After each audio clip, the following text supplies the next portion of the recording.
Okay, तो हमारा question क्या है, क्या सच में नेटवर्क मार्केटिंग कंपनी से पैसे कमाए जा सकते हैं?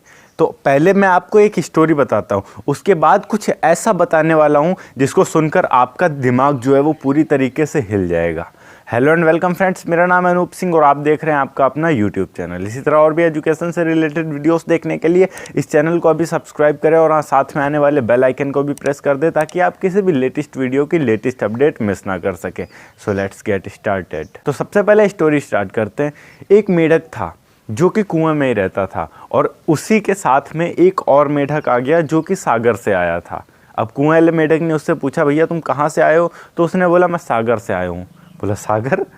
ये कौन से कुएं का नाम है? तो मैंने पहली बार सुना है। तो उसने बोला, भाई ये कोई कुआं नहीं है। बोला, अच्छा, सागर कहाँ पर है? तो बोला कि सागर बाहर है, कुएं से बाहर है। बोला कि कुएं से बाहर तो कुछ है ही नहीं, कुएं से बड़ा तो कुछ है ही नहीं। तो सागर से जो मेढक आया था उसने बोला, भाई तुम गलत फहमी में जी रहे हो। बोला, अच्छा, कितना बड़ा है तुम्हारा सागर, हमको बताओ जरा। उसने 1/3 कुएं में छलांग लगाया। बोला, क्या इतना बड़ा है तुम्हारा सागर? बोला, भाई तुम गलत समझ रहे हो, सागर वैसा नहीं है जैसा तुम सोच रहे हो। फिर उसने 2/3 कुएं में छलांग लगा दिया। इतना बड़ा है तुम्हारा सागर? बोला, भाई तुम कैसे समझाओ मैं तुम्हें कितना बड़ा है सागर। अब वो जो कुएं वाला मेढक था, सागर को छोड़ो उसने आज तक कभी एक तालाब तक नहीं देखा था, सागर की तो बात बहुत दूर की है। तो उसको कैसे पता होगा कि बाहर की दुनिया कैसी है कैसी नहीं है।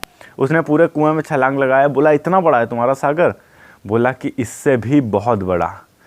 उसने सागर वाले मेढक को बोला कि चल झूठे, बाहर निकल जा चुपचाप यहाँ से, तेरे जैसे बहुत सारे लोग आते हैं, कुएं से बड़ा कुछ होता ही नहीं है और तू मुझे मूर्ख बनाने आया है। मैं मूर्ख नहीं हूँ जो इतनी जल्दी मूर्ख बन जाऊंगा। अब सागर वाला मेढक जो है वो कुएं वाले मेढक को कैसे समझाए कि वो जिस कुएं में रह रहा है वो सागर का 0.0.0.0.1% भी नहीं है। ठीक है, तो लोगों को लगता है कि हम जिस एरिया में जो भी जैसे भी जी रहे हैं उससे बेहतर लाइफ नहीं हो सकती है, हमें एक नौकरी कर लेनी चाहिए और हम उसी से काम करेंगे, उसी से अपना घर का खर्चा चलाएंगे। और बाहर का जो एक सागर है जहाँ पर बिजनेसमैन लोग रहते हैं, जहाँ पर बहुत ज़्यादा इनकम वाले सोर्सेस हैं, वहाँ पर कोई नहीं जाना चाहता और उसको कोई देखना नहीं चाहता, कहता है कि वैसा कुछ हो ही नहीं सकता।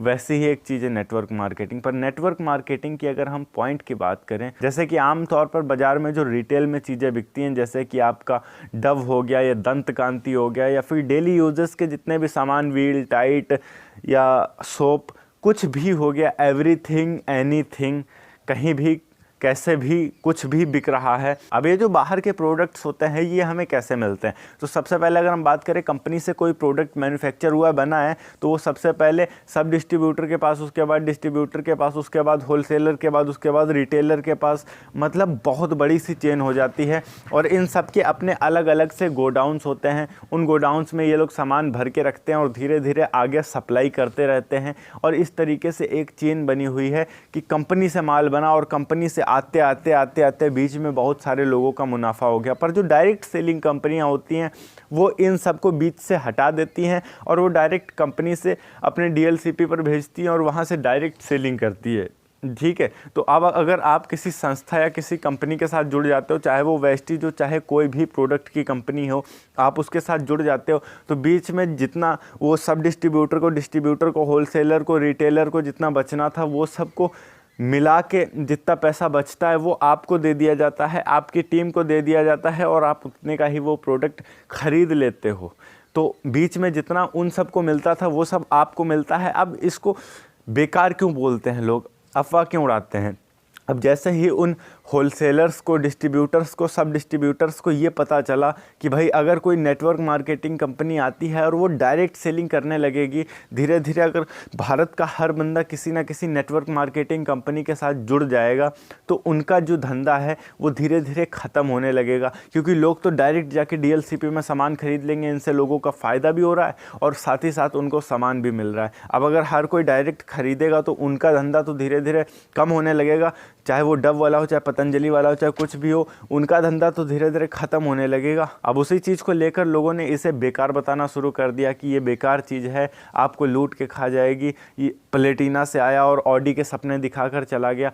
अगर आप किसी टीम को बनाकर किसी कंपनी का 4 करोड़ का सामान बिकवा देते हो तो क्या वो कंपनी आपको 1 करोड़ की एक ऑडी नहीं दे सकती है? बिल्कुल दे सकती है। अगर आपने किसी का 4 करोड़ का फ़ायदा कराया है तो वो आपको 1 करोड़ की ऑडी आराम से दे सकती है। देखिए, फ्री में यहाँ पर कोई कुछ नहीं दे रहा है, आपको मेहनत करना पड़ेगा, आपको सामान बिकवाना पड़ेगा। ये उसी तरीके से हो जाता है जिस तरीके से एक सेल्समैन होता है जो किसी भी प्रोडक्ट के बारे में लोगों को बताता है, वहाँ से ऑर्डर्स लेता है। तो आप एक टाइप के सेल्समैन ही हैं जो कि प्रोडक्ट यूज़ भी कर रहे हैं, प्रोडक्ट बेच भी रहे हैं, और उससे जो इनकम हो रही है आप अपनी इनकम से कार ले रहे हैं, घर ले रहे हैं, कोई आपको फ्री में नहीं दे रहा है। मतलब इतना कुछ समझाने के बाद भी अगर लोगों को लगता है कि ये सारी चीज़ें फ्रॉड हैं, बेकार हैं, तो भाई तुम्हारा कुछ नहीं हो सकता।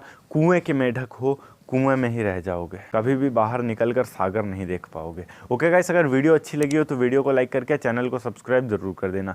मैं मिलता हूँ आपको नेक्स्ट वीडियो में एक नए टॉपिक के साथ। तब तक के लिए जय हिंद, वंदे मातरम।